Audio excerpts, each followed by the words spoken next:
महाराष्ट्र में जारी सियासी संकट के बीच मुख्यमंत्री उद्धव ठाकरे ने एक बार फिर से बागी विधायकों को मनाने की कोशिश की है।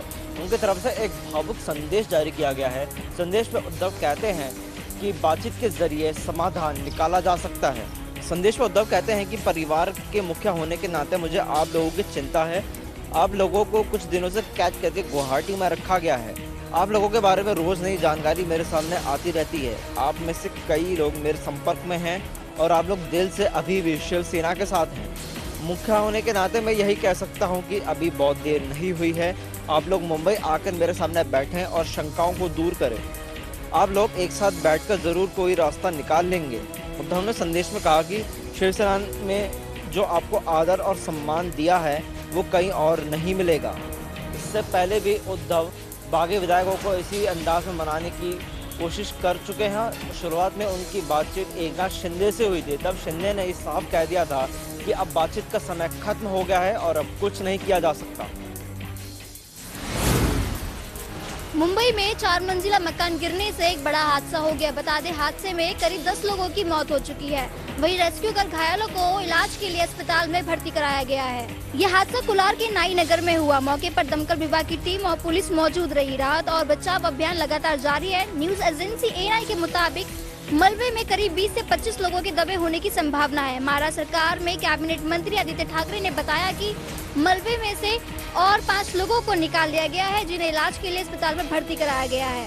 साथ ही आदित्य ठाकरे ने बताया कि बिल्डिंग को पहले से ही बीएमसी ने नोटिस जारी कर दिया था, लेकिन फिर भी वहां पर कुछ लोग रह रहे थे। आदित्य ठाकरे ने लोगों से अपील की है कि नोटिस जारी करने के बाद जगह को खाली कर देना चाहिए ताकि ऐसी घटनाएं ना हो।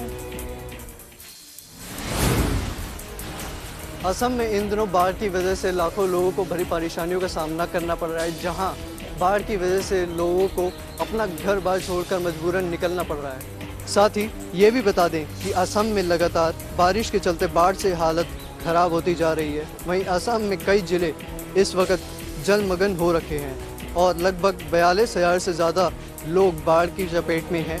वहीं 28 जिलों के 33 लाख से ज़्यादा लोग बाढ़ से प्रभावित हैं।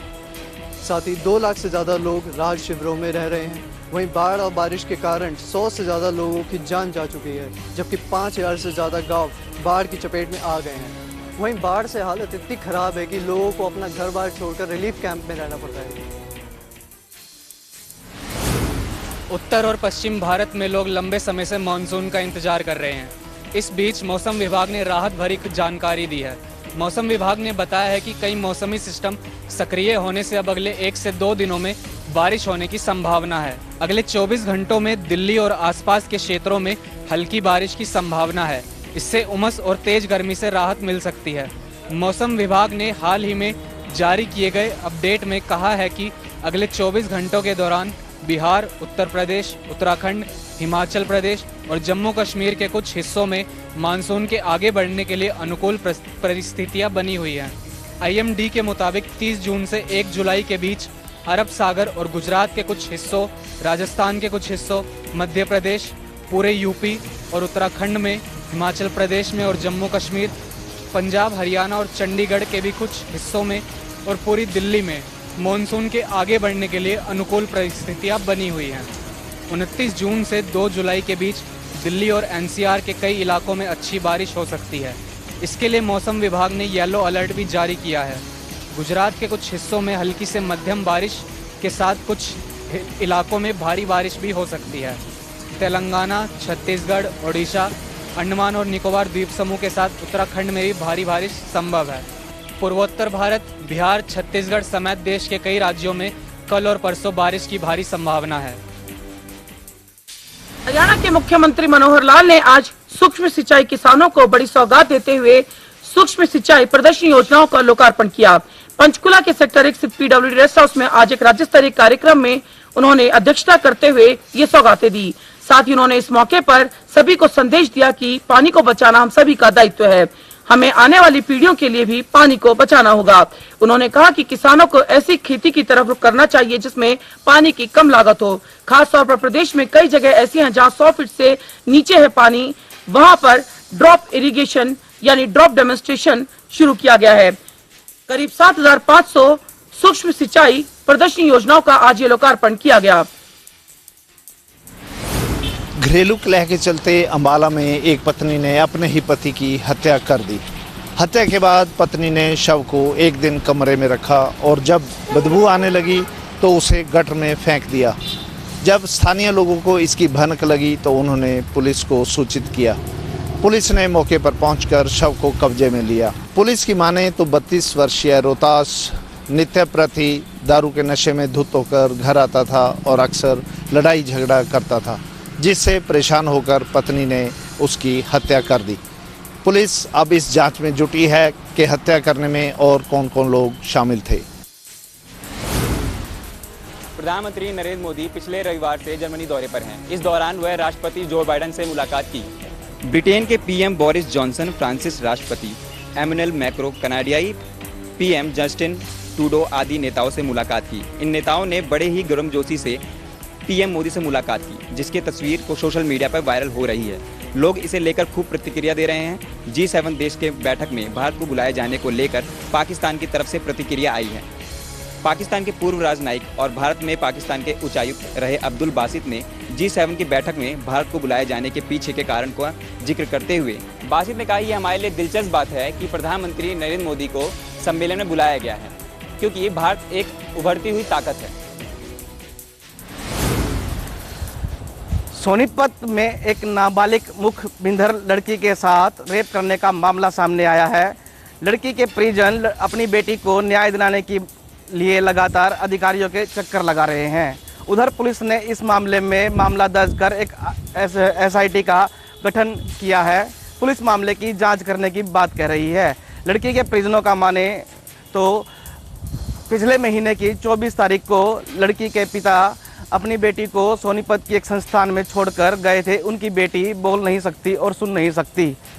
उसके बाद उसकी तबीयत खराब होने के बाद उसका पिता खुद 31 मई को जो है अपनी बेटी को अपने घर लेकर गए थे, लेकिन बाद में जो है पता लगा कि उनकी बेटी की तबीयत ज़्यादा खराब है। तो वहाँ एक रहने वाली एक गांव की ही जो है नर्स को जब उन्होंने अपनी बेटी की हालत दिखाया तो जो स्टाफ नर्स है उन्होंने बताया कि आपकी बेटी के साथ गलत काम हुआ है। जिसके बाद वो अपनी बेटी को सोनीपत सरकारी मेडिकल में लेके आए, जहां पर डॉक्टरों ने बताया कि उनकी बेटी के साथ रेप हुआ है, और जिसके बाद उन्होंने इसकी सूचना पुलिस को दी। हालांकि पुलिस ने इस पूरे मामले में मामला जरूर दर्ज कर लिया है, लेकिन अभी तक जो है इस मामले में कोई गिरफ्तारी नहीं हुई है। पुलिस का कहना है इस मामले में जो है जांच की जा रही है और SIT का भी गठन कर दिया गया है, लेकिन अभी तक इस मामले में गिरफ्तारी नहीं होने से लड़की के परिजन लगातार अधिकारियों के चक्कर लगा रहे हैं और गिरफ्तारी जो आरोपी है उनकी गिरफ्तारी की जाने की मांग कर रहे हैं। मैदानों में पड़ रही भीषण गर्मी के बाद पहाड़ों पर मौसम सुहावना हो चुका है। दरअसल मॉनसून इस बार दस्तक जरूर दे रहा है, लेकिन थोड़ा देरी से, ये मौसम विभाग का कहना है।